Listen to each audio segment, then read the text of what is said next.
Hi guys, welcome back to my channel GK Pharma. आज हम लोग पढ़ने जा रहे हैं 22 short important question in organic chemistry का पी फार्मा फर्स्ट सेम का। ठीक है, हम लोग इसमें 22 शॉर्ट क्वेश्चन पढ़ेंगे। तो इससे क्या हो जाएगा, हम लोग को पाँचों यूनिट 1 से लेकर 5 यूनिट तक का क्या हो जाएगा, एक ओवरव्यू मिल जाएगा। मतलब ऊपर से पता चल जाएगा कि कैसा क्वेश्चन है, क्या पूछता है। ठीक है, और मेरे चैनल जीके फार्मा को सब्सक्राइब कर लीजिएगा और अपने दोस्तों के साथ शेयर कर दीजिएगा। ठीक है, इसमें लॉन्ग क्वेश्चन भी है, मैं एक प्लेलिस्ट बना दूंगा, उसके लिंक डिस्क्रिप्शन में डाल दूंगा इस वीडियो के, आप लोग उसको देख लीजिएगा। ठीक है, आपकी काफ़ी हेल्प रहेगा। ठीक है, पहला क्वेश्चन क्या है, define expectorant with example. Expectorant क्या होता है, देखो क्या करता है, रिमूवल ऑफ स्पूटम, जो हम लोग का बलगम होता है ना, उसको क्या करता है, रिमूव करता है एक्सपेक्टोरेंट। ठीक है, क्या करता है लंग्स में। ठीक है, रेस्पिरेटरी ट्रैक्ट। दिस एजेंट क्या करता है, इन्हेंस क्या करता है, सिक्रेशन ऑफ स्प्यूटम, जो स्प्यूटम का सिक्रेशन रहता है उसको क्या करता है, इंक्रीज कर देता है। ठीक है, फिर क्या करता है, हम लोग को लिए ईजी कर देता है कफ को। एक एग्जाम्पल क्या है, एग्जाम्पल पूछा था अमोनियम क्लोराइड और पोटेशियम क्लोराइड। देखो ये क्या होता है, एक्सपेक्टोरेंट। देखो यहाँ पे एक्सपेक्टोरेंट है ना, ऐसा होता है एक्सपेक्टोरेंट, ऐसा ही होता है। देखो ठीक है, एक्सपेक्टोरेंट देखो लिखा है इसमें। ठीक है, अब देखो अगला क्वेश्चन क्या है, what do you mean by ORS। ORS क्या होता है, oral dehydration solution.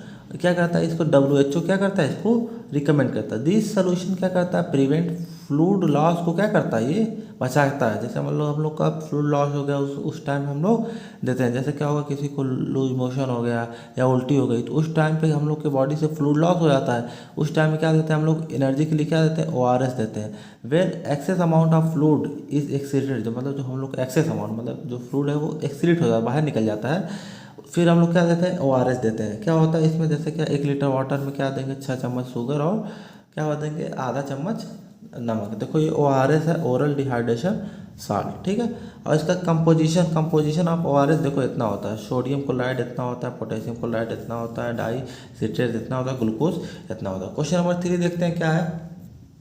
Question number 3 क्या है, define the term acidifying agent. देखो एसिडिफाइंग एजेंट मतलब क्या हो गया, जब एसिड की मात्रा कम हो जाती है तो उस टाइम पे हम लोग जो चीज़ देते हैं उसको कहते हैं, एसिड की मात्रा को बढ़ाने के लिए क्या कहते थे हम लोग, एसिडिफाइंग एजेंट देते हैं, उसको कहते हैं एसिडिफाइंग एजेंट। तो this are inorganic chemical substance that produce or increase acid. Acid को क्या करता है, इंक्रीज कर देता है।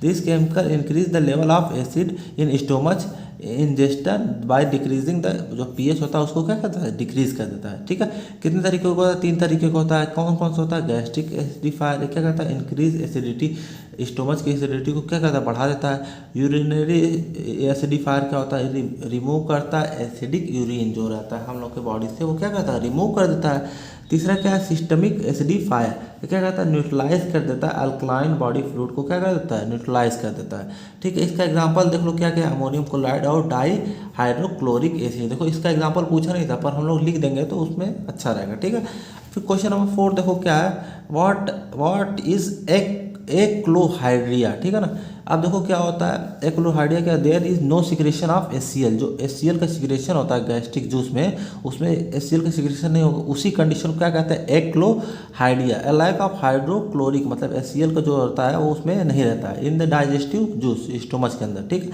जो HCl रहता है वो क्या करता है, हेल्प करता है डाइजेस्ट फूड्स में। इसका हाइपो, मतलब इसको हाइपो भी कहते हैं, हाइपो मतलब कम। देखो यहाँ पे देखो गैस्ट्रिक जूस है ना, इसमें क्या HCl नहीं रहेगा, इसको कहते हैं एक्लोहाइड्रिया। ठीक है, क्वेश्चन नंबर 5 देखते हैं हम लोग। क्वेश्चन नंबर 5 क्या, right the formula of Epson salt. तो इप्सम साल्ट का फार्मूला लिखना है सिर्फ। देखो क्या होता है, मैग्नीशियम सल्फेट होता है MgSO4। क्वेश्चन नंबर 6 देखो क्या है, define acting agent and with example. Acting agent क्या होता है, सब्सटेंस विच प्रिसिपिटेट प्रोटीन। क्या करता है, प्रोटीन को क्या करता है, प्रिसिपिटेट। जैसे ये स्किन है ना, यहाँ पे कोई चोट लगे तो क्या एक प्रोटीन की प्रिसिपिटेट बना ले, थक्का बना लेगा। The if it is a drug that cell को क्या करता है, सेल जो रहता है वो सिकुड़ा देता है। श्रिंक मतलब क्या होता है, सिकुड़ा देता है। बाई प्रिसिपिटेटिंग प्रोटीन, जो प्रोटीन को क्या करता है, प्रिसिपिटेट कर देता है फ्रॉम द सरफेस, क्या कहता है, सरफेस मतलब सतह पे। ठीक है ना, यूज्ड इन लोशन, किसमें, लोशन में यूज़ किया जाता है हार्डन करने के लिए। Protect the skin to reduce, मतलब रिड्यूस ब्लीडिंग, मतलब ब्लीडिंग को कम करने के लिए देता है। इसका एग्जांपल देखो पूछा था, एग्जांपल क्या होता है, जिंक सल्फेट होता है और पोटास एलम। देखो ये एस्टिंग एजेंट का, ये देखो ऐसा होता है एस्टिंग एजेंट। ठीक है ना, देख लो। अब देखो इसमें क्या है, ये पोटास एलम मतलब फिटकरी है। ठीक है, क्वेश्चन नंबर 7 देख लो क्या है। क्वेश्चन नंबर 7 क्या है, write the formula of green vitriol. ठीक है ना, ग्रीन विट्रॉल क्या होता है, is also known as the ferrous sulphate. क्या होता है, फेरस सल्फेट होता है। ये इसका क्या हो गया, फार्मूला। और क्या पूछा था, यूज भी पूछा था। इसका यूज क्या था, used in prophylaxis for iron deficiency in pregnancy. जब हम लोग को प्रेगनेंसी किसी को हो जाती है, औरत लोग को प्रेगनेंसी होती है, उस टाइम पे आयरन की जो कमी होती है उसके ट्रीटमेंट के लिए क्या दिया जाता है, ये ग्रीन विट्रॉल दिया जाता है। ट्रीटमेंट फॉर आयरन डिफिशियंसी या तो एनीमिया, जैसे मतलब कि आयरन की जब कमी हो जाएगी उसको, उस टाइम में हम लोग ये देते हैं ग्रीन विट्रॉल। तो क्वेश्चन नंबर 7 भी होगा। क्वेश्चन नंबर 8 देखते हैं। ठीक है, क्वेश्चन नंबर 8 क्या है, देखो, डिफाइन हेमेटिनिक विथ एग्जाम्पल। क्या होता है, this substance require the formation of the blood. Formation of blood को मतलब करने के लिए ये रिक्वायर होता है। ठीक है ना, treatment for the anaemia. Anaemia क्या होता है, जब हम लोग को खून की कमी हो जाती है उस कंडीशन को कहते हैं एनीमिया। जब खून की कमी हो जाए तो हम लोग क्या देंगे, हेमेटेनिक देंगे। हेमेटेनिक देंगे तो क्या करता है, वो फॉर्मेशन ऑफ ब्लड को क्या करता है, बढ़ा देगा। क्या कहता है, improve the condition of blood. जो कंडीशन ब्लड, जब फॉर्मेशन ब्लड का होने लगेगा तो क्या होगा, हम लोग को ब्लड की कंडीशन को इंप्रूव कर देगा। डिफिशियंसी ऑफ इसेंशियल फैक्टर, जैसे क्या होगा, कोई इसेंशियल फैक्टर की कमी हो जाएगी हम लोग के खून के अंदर, तब क्या, तभी ये हम लोग का हेमेटेनिक की देंगे। जो जैसे आयरन कम पड़ गया, विटामिन B12 कम पड़ गया और फॉलिक एसिड कम पड़ गया। जब ये सब कम पड़ गया तो हम लोग इसको क्या देंगे कि मतलब सही हो जाए। जब ये कम हो जाएगा तो इसको यही चीज़ देंगे कि मतलब इसकी कमी है, यही दे देंगे तो क्या हो जाएगा, पूरा हो जाएगा। तो एग्जाम्पल क्या होगा, फॉलिक एसिड, विटामिन B12 और आयरन, ये तब तीनों देंगे ना तो हम लोग को क्या हो जाएगा, जब हम लोग को फॉर्मेशन ऑफ ब्लड है वो क्या हो जाएगा, इंक्रीज हो जाएगा। देखो क्या होता है, ये देख लो, हेमेटेनिक कैप्सूल होता है देखो, और इसका सिरप भी आता है। देखो इसमें क्या है, हेमेटेनिक सिरप ऑफ आयरन। देखो आयरन है, फॉलिक एसिड और विटामिन B12, जैसा कि इसमें लिखा है। देखो समझ गया ना, इमेज में देखोगे आप लोग को समझ में आ जाएगा। ठीक है, अब क्वेश्चन नंबर 9 देखते हैं हम लोग क्या है। क्वेश्चन नंबर 9 क्या है, नेम द इलेक्ट्रोलाइट। ठीक है, name the electrolyte used in replacement therapy. तो क्या होता है, सोडियम, पोटेशियम और क्लोराइड। देखो क्या होता है, मैं आपको ये बता देता हूँ रिप्लेसमेंट थ्योरी क्या होता है। देखो ये हम लोग की बॉडी, ठीक है ना, बॉडी के अंदर बहुत सारे इलेक्ट्रोलाइट, जैसे सोडियम है, क्लोरीन है, मैग्नीशियम है, कैल्शियम है, पोटेशियम। हो सकता है किसी भी कारण से क्या होगा, इसका सोडियम का लॉस हो गया, बॉडी से निकल गया, तो हम लोग क्या देंगे, अलग से इसके बॉडी के अंदर सोडियम देते हैं, तो उसी को कहते हैं रिप्लेसमेंट थेरेपी। ठीक है ना, उसको क्या कहते हैं, रिप्लेसमेंट। या क्लोरीन, जैसे हो सकता है किसी का एक्सीडेंट हो गया, उसमें से क्या हो गया, कोई भी एक इलेक्ट्रोलाइट क्या होगा, या कई इलेक्ट्रोलाइट क्या होंगे, बॉडी से बाहर निकल गए, उस टाइम में हम लोग क्या देते हैं, वो उसी का मतलब सोडियम निकला तो सोडियम अलग से बाहर से देते हैं, रिप्लेस कर देते हैं उसको, उसी को कहते हैं रिप्लेसमेंट थेरेपी कहते हैं। ठीक है, तो इसमें कौन कौन से होते हैं, इसमें 3 लिख दो, मतलब कोई भी पूछा था मतलब, तो इसमें 2-3 लिख दोगे तो उतना आपके लिए काफ़ी हो जाएगा, और आएगा तो और लिख दीजिएगा। ठीक है, क्वेश्चन नंबर 10 देखते हैं अब क्या है। क्वेश्चन नंबर 10 क्या है, give the importance of limit test. Limit test का क्या देना हम लोग को, इम्पोर्टेंस देता है। तो पहले जान लो लिमिट टेस्ट क्या होता है। ठीक है ना, टू आइडेंटिफाई इम्प्योरिटी। इम्प्योरिटी को क्या करने के लिए, पता करने के लिए हम लोग क्या करते हैं, लिमिट टेस्ट करते हैं। टू नोन द मतलब क्वांटिटी ऑफ, मतलब कितने क्वांटिटी में इम्प्योरिटी मौजूद है, उसी को कहते हैं लिमिट टेस्ट। ठीक है ना, इसका इंपॉर्टेंट मतलब महत्वपूर्णता क्या, इसकी ज़रूरत क्या है। Limit test are use to identify, मतलब आइडेंटिफाई मतलब कौन सी इम्प्योरिटी उसके अंदर है, उसको पता लगाने के लिए हम लोग लिमिट टेस्ट करते हैं।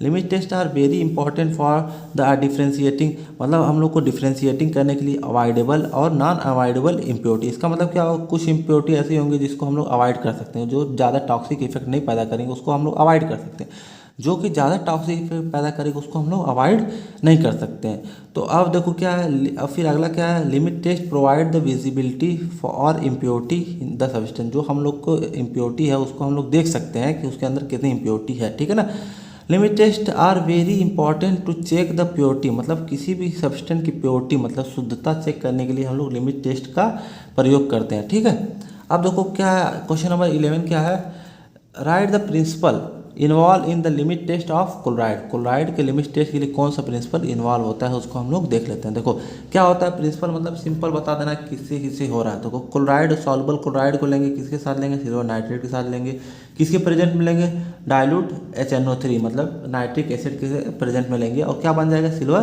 क्लोराइड बन। बस इतना ही लिखना है। मैं आपको थोड़ा सा और आगे करके प्रोसीजर भी पूरा बता देता हूँ। देखो क्या करेंगे, पहले सैंपल लेंगे, एक में स्टैंडर्ड लेंगे, यहाँ तक लिए, फिर उसके बाद 10 ml क्या डालेंगे, डाइल्यूट नाइट्रिक एसिड इसमें भी डालेंगे, डाइल्यूट नाइट्रिक एसिड इसमें डालेंगे, फिर 1 ml क्या डालेंगे, सिल्वर नाइट्रेट इसमें भी डालेंगे, 1 ml इसमें भी डालेंगे।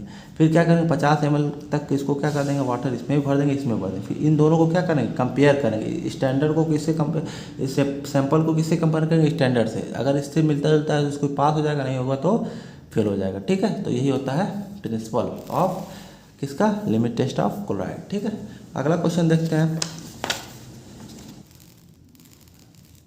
तो पार्ट 1 के लिए इतना ही रहने देते हैं। अब पार्ट 2 में हम लोग देखेंगे अगला क्वेश्चन, जो क्वेश्चन नंबर 12 से लेकर 22 तक जो क्वेश्चन बचेगा उसको हम लोग पढ़ेंगे पार्ट 2 में। ठीक है।